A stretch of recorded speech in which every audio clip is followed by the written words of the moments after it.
Professor Silberner was born in Poland and attained impressive academic credentials.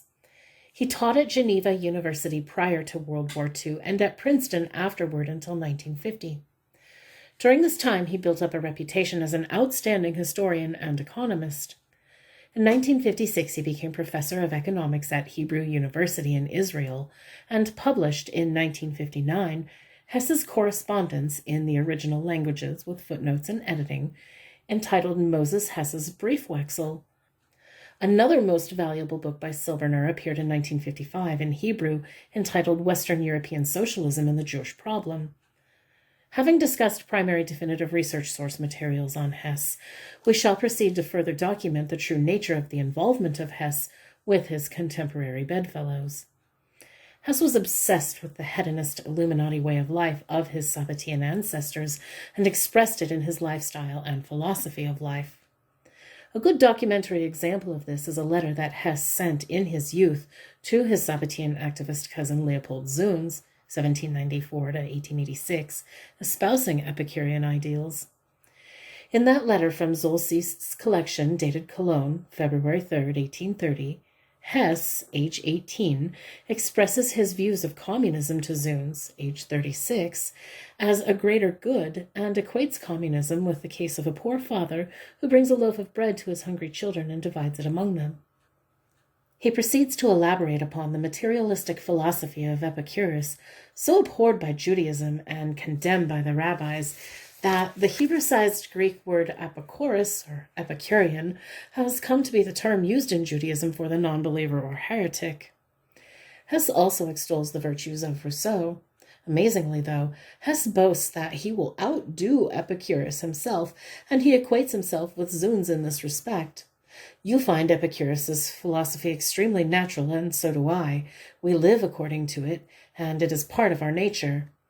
Hess then claims that the main difference between him and Epicurus was that Epicurus strove to arrive at his goals through altruism and discipline, and could never achieve them, while Hess could easily accomplish them, and he would pattern his life after Epicurus, both spiritually and physically. He then proceeds to extol the sensuality of man as God-given, so that man has removed the heavenly into the sensual and must experience sensuality to the fullest. He refers Zunz to Genesis 2, a known crypto-Sabbatean key to the doctrine of incest and the dawn of a new age. Among the Sabbateans, Genesis chapter 2 is of prime importance. It begins with the verse, "The heavens and earth were completed," and ends with verse 25, "And they were both naked, the man and his wife, and were not ashamed." A central theme of the chapter was the Garden of Eden. Chapter divisions in the Hebrew Bible are of Christian origin.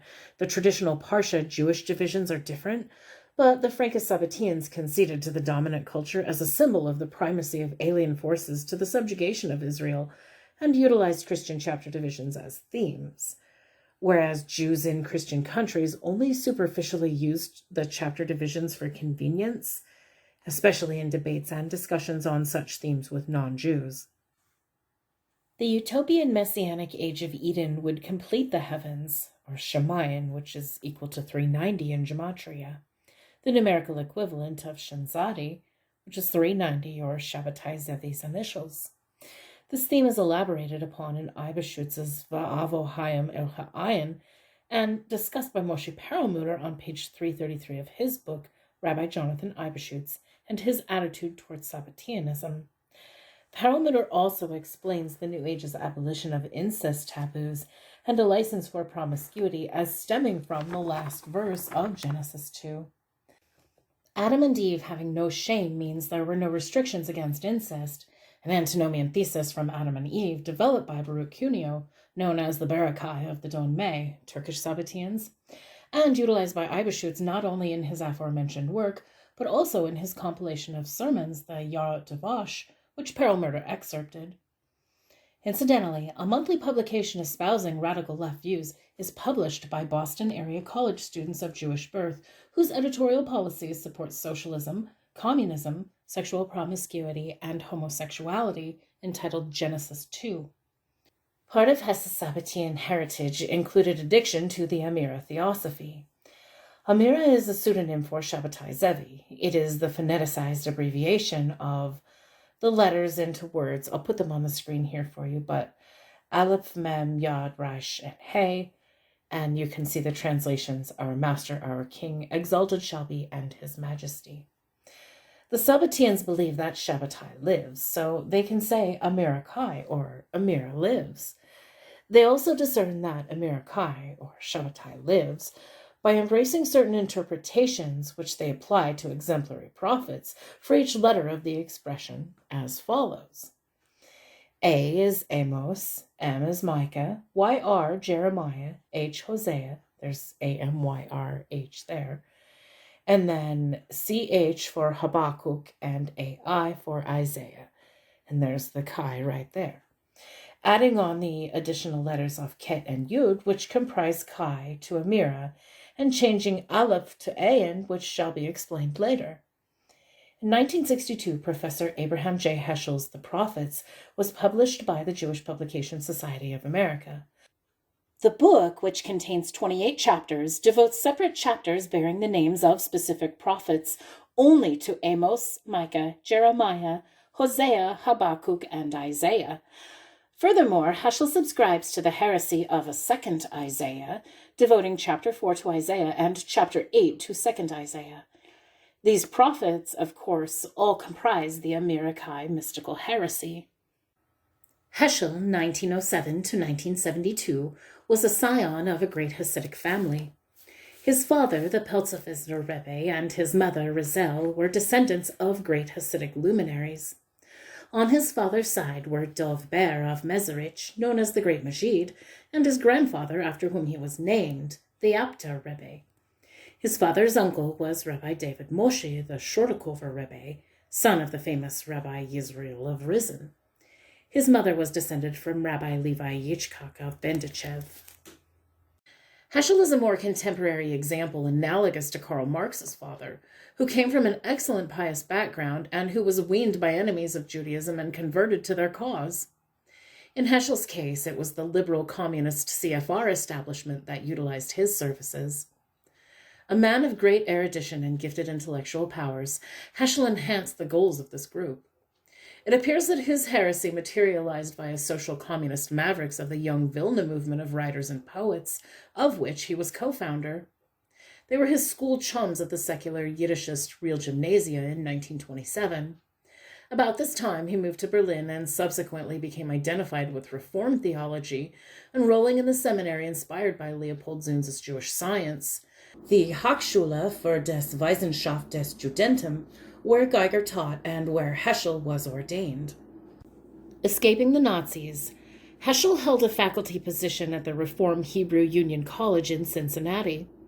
In 1945, Heschel joined the conservative movement's Jewish Theological Seminary in New York. His pious background was exploited by the conservative movement, who wished to ensnare religious Jews into their heresy. Heschel's work was cut out for him by the establishment he served, the Jewish Theological Seminary of America. The seminary is a Warburg and Schiff-controlled institution that is within walking distance of the Union Theological Seminary, which trains Protestant ministers and has been an Eastern U.S. center of communist radicalism aimed at destroying Protestant Christianity. This Rockefeller CFR-controlled entity, in true Illuminati fashion, appointed Heschel in 1965 as its first Jewish Henry Fosdick professor.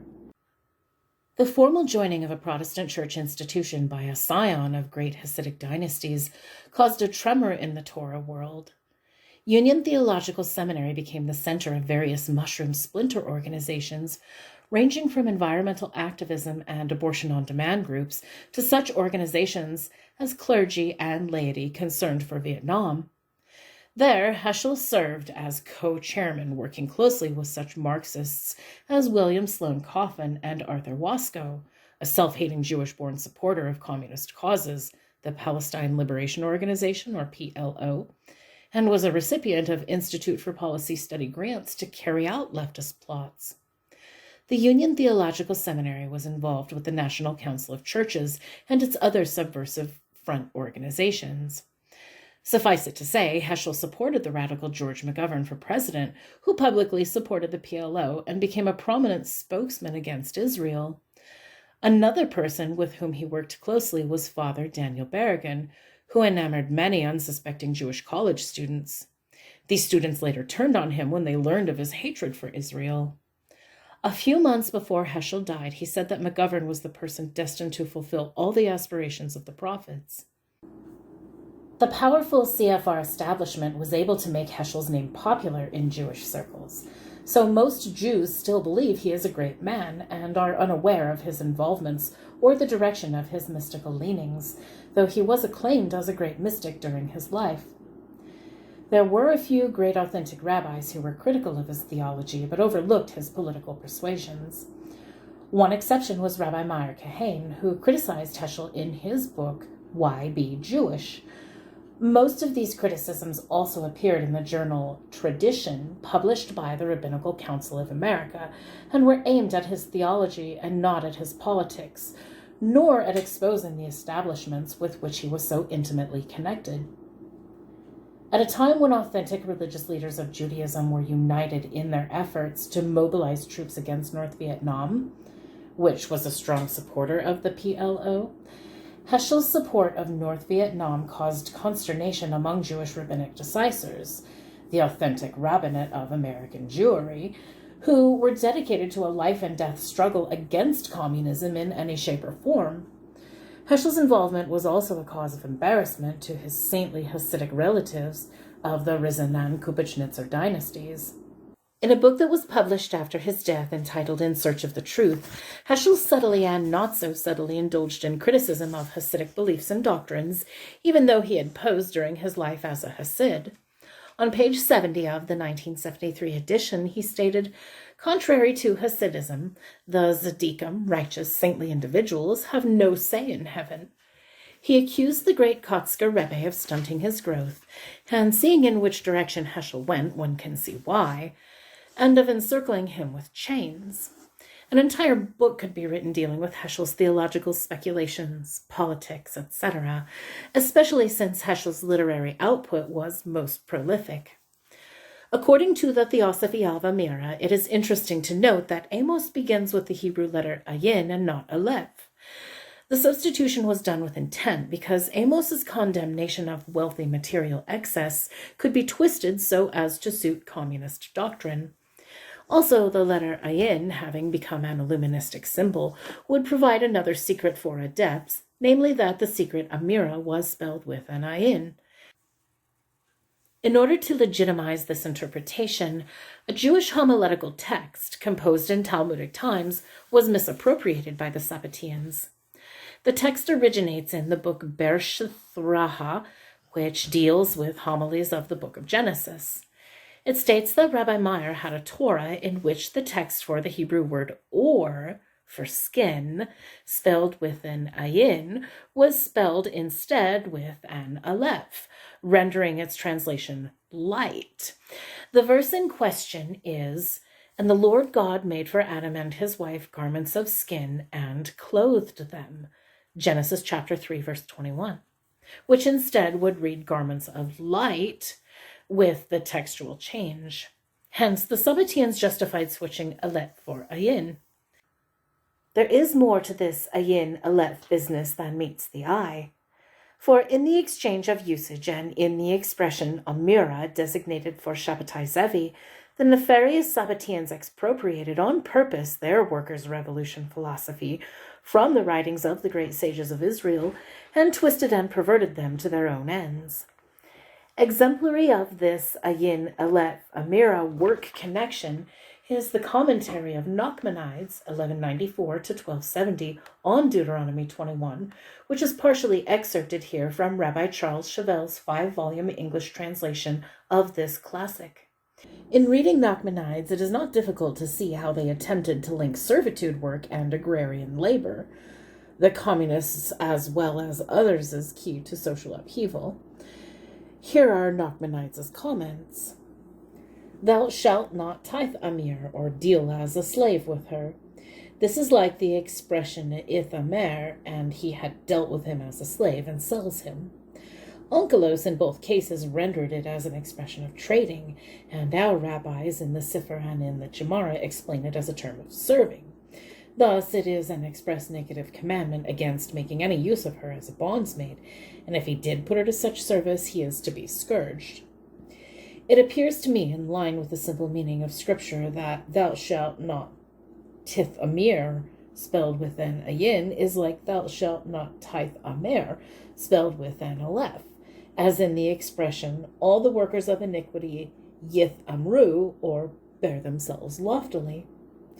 Thus, the verse here states, do not exalt yourself nor magnify yourself by acting as her master to sell her or to use her as a bondsmaid.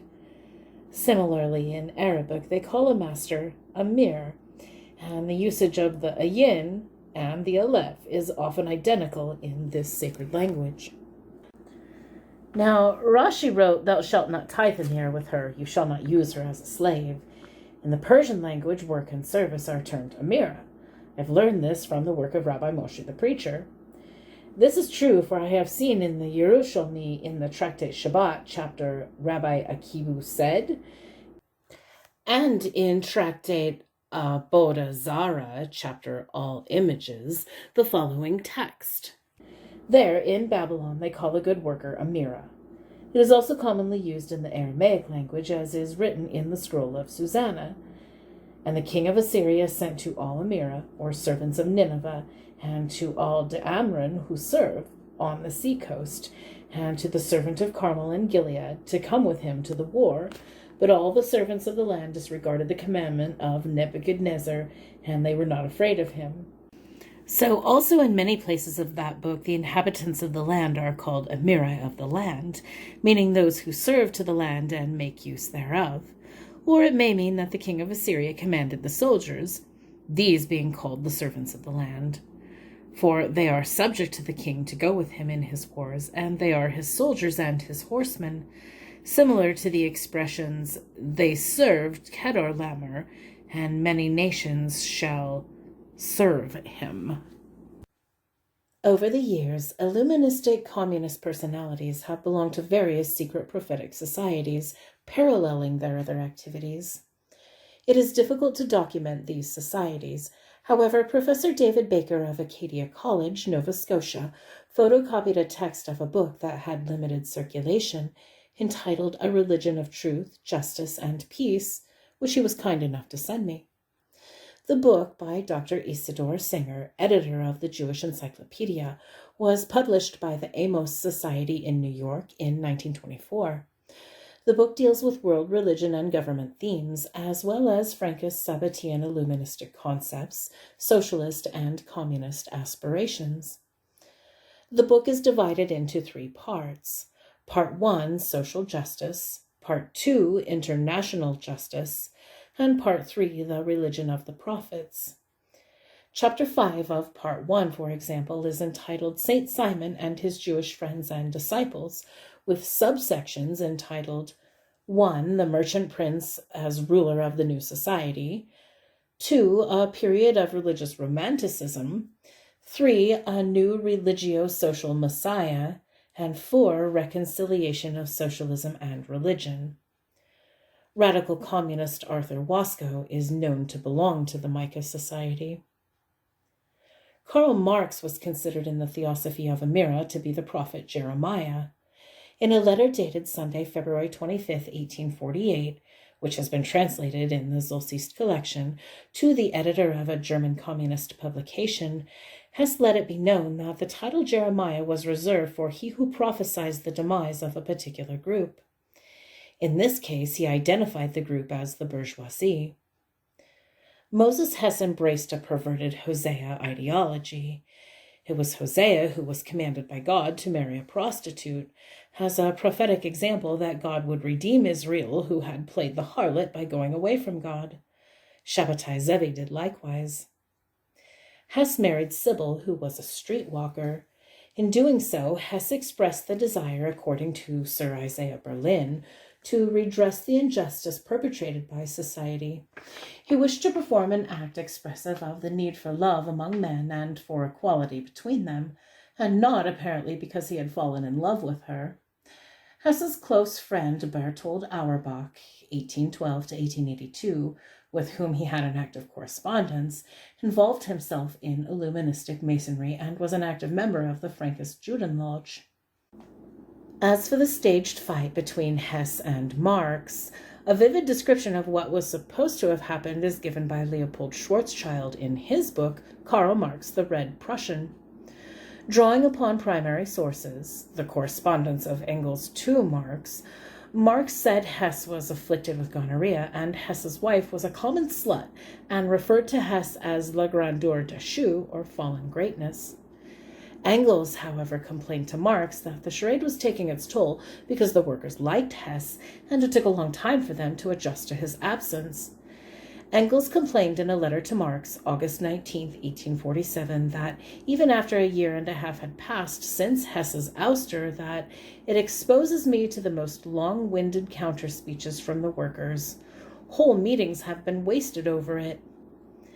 As much as all this commotion was designed to create the impression of an irreversible rift for life, the private correspondence of Marx and Sybil Hess reveals otherwise.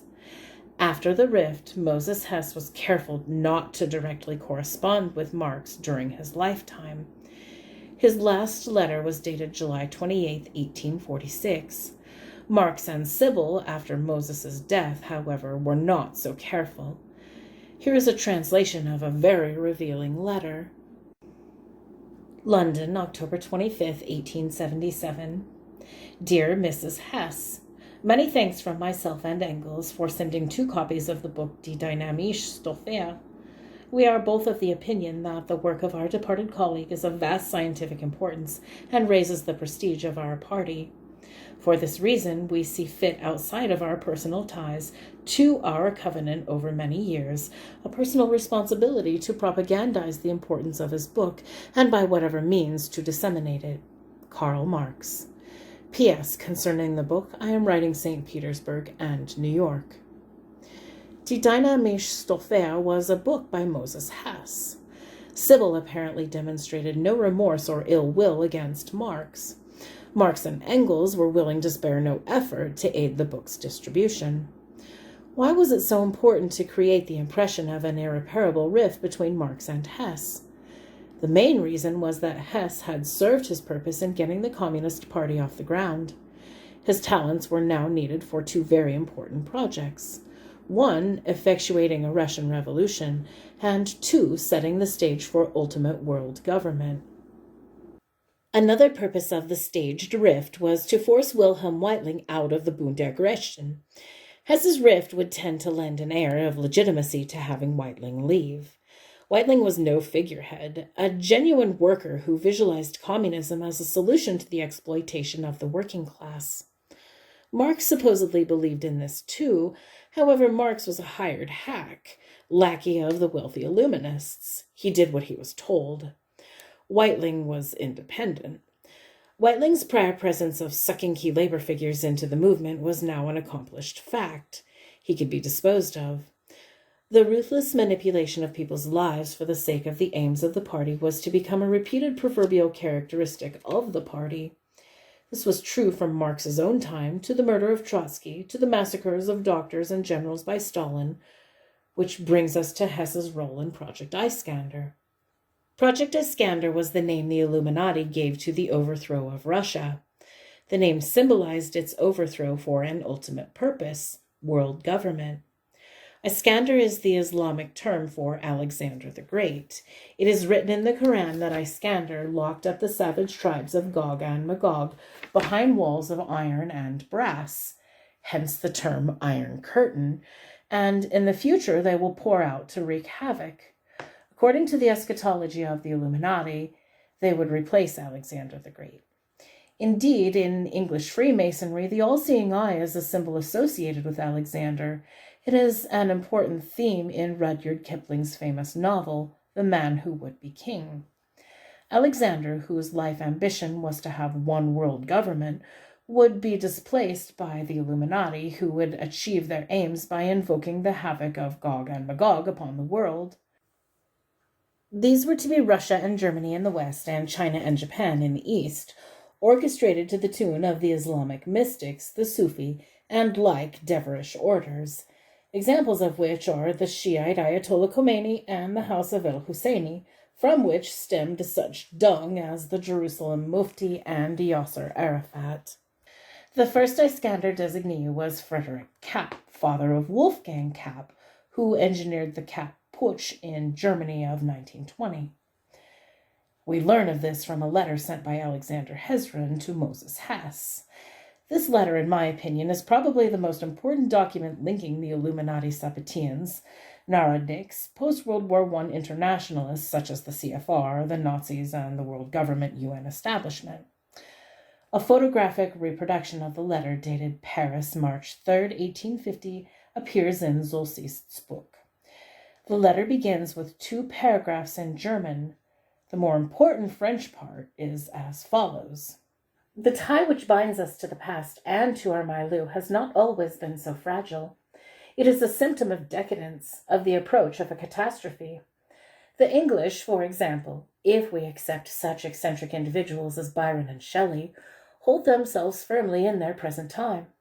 They continue, they have work to accomplish on a designated path. We, however, are another case.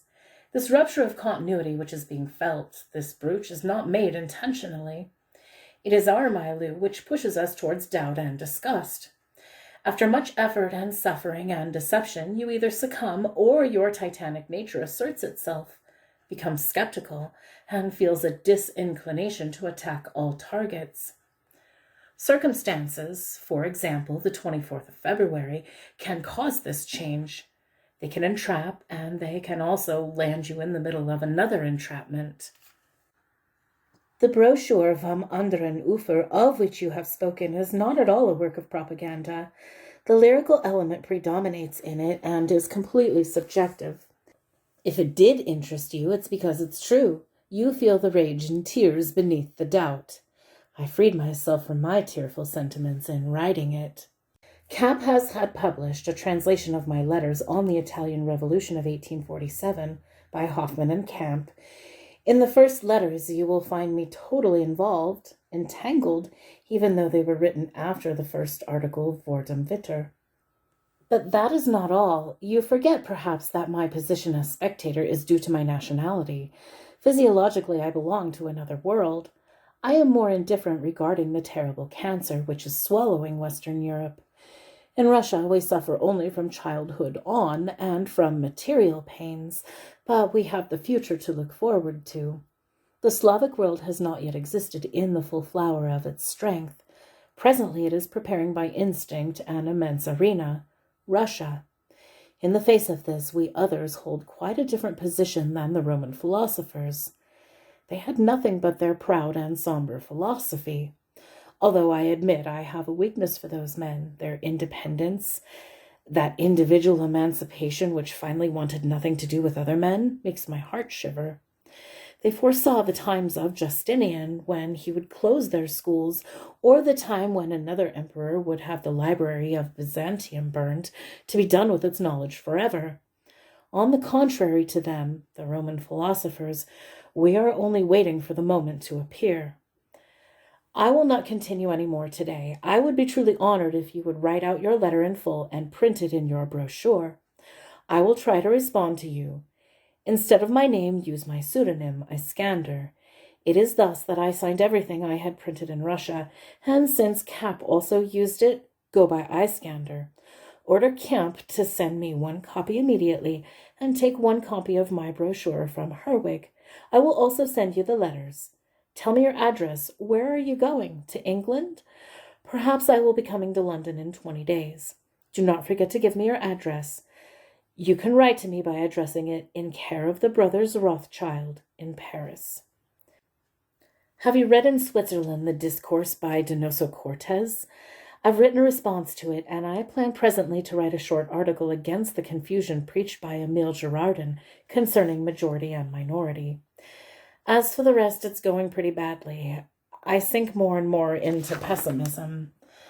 Once again, thanks a million. Thanks for your letter. It did me a lot of good, and I salute you fraternally.